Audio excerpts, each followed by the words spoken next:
Howdy, Brazos Valley. Welcome to the latest real estate market update, your go-to source for the latest trends and stats in the Bryan-College Station housing market and beyond.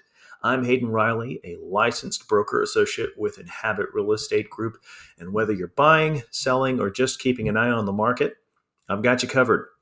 Today, we'll dive into the numbers from last month, straight from the Bryan-College Station MLS, the Texas Association of Realtors, and the Texas Real Estate Center.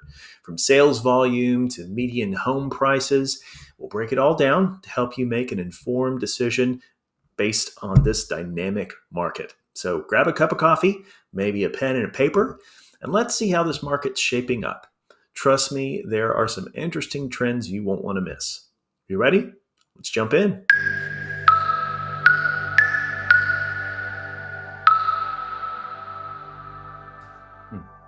All right, y'all, it is June of 2026, and we are looking at April and May's numbers. The numbers were not released to us for a couple of months, so we're making up for lost time here.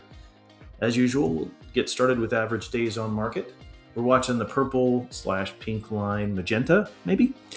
And you'll notice that we've stayed pretty even from the beginning of the year, just under 120 days, but had a pretty, a relatively large uptick in average days on market between April and May. You'll find out why, but spoiler, inventory has increased. So that certainly has an influence on that. Next, we're going to take a look at the units sold for both months, and actually there's been a pretty sizable uptick. So April was about even with March at 325 closed transactions, but for May 388. So definitely an increase in activity. I trust that we will see more of that for June, because typically our peak months are either May, June, or July.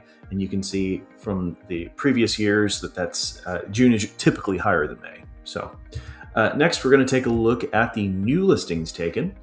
And usually the peak months for this precede the peak months for units sold, as you can imagine, people trying to get their houses on the market before the peak buying season.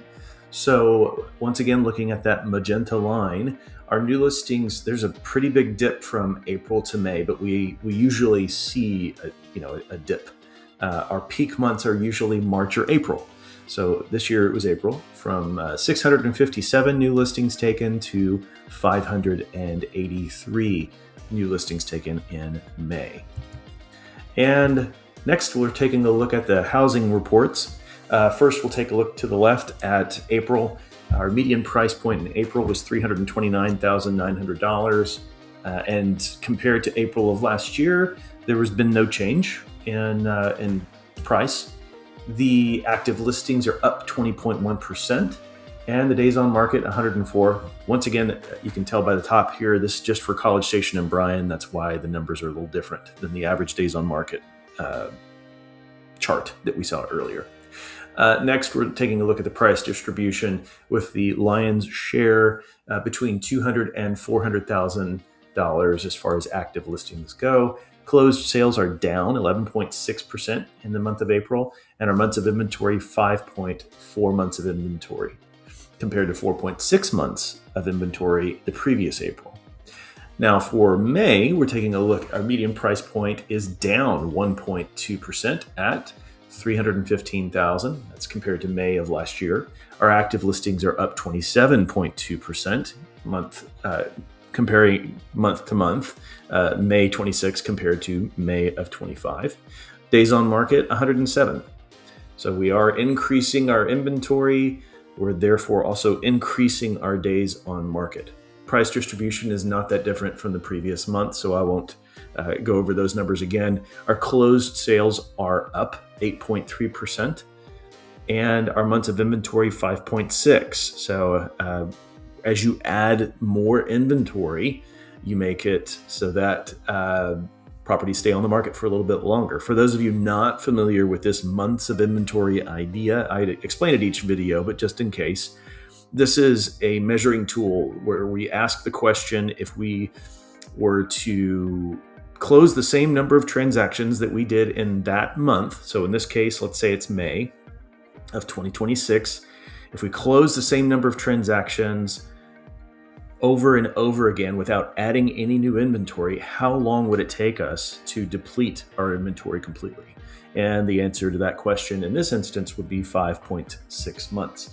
Now, typically, if you're at the 6-month mark, which we're getting pretty close, that's an indication of more of a flat market, maybe moving into a buyer's market. But you'll see, if you've been following real estate, there are several folks in the area who would agree that we're pretty much in a flat market, or not flat, but a market where neither buyer nor seller really has the advantage. And of course, there are little pockets that would defy that description, but generally speaking, that seems to be the case.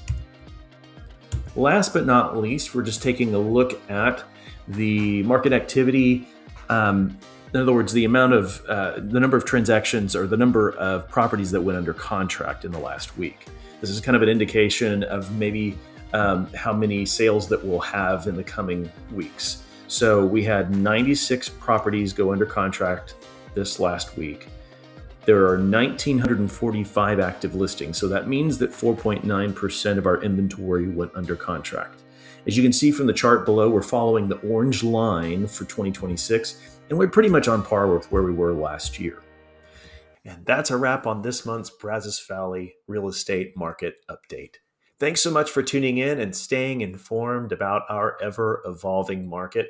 If you found this video helpful, make sure to give it a thumbs up and subscribe to the channel so you never miss an update. Your support helps us reach more people just like you who want to stay on top of the real estate trends that matter. As always, if you're looking to buy, sell, or have any questions about the real estate market, I'm just a call or message away. Until next time, stay tuned, stay informed, and take care, Brazos Valley. I'll see you in the next update.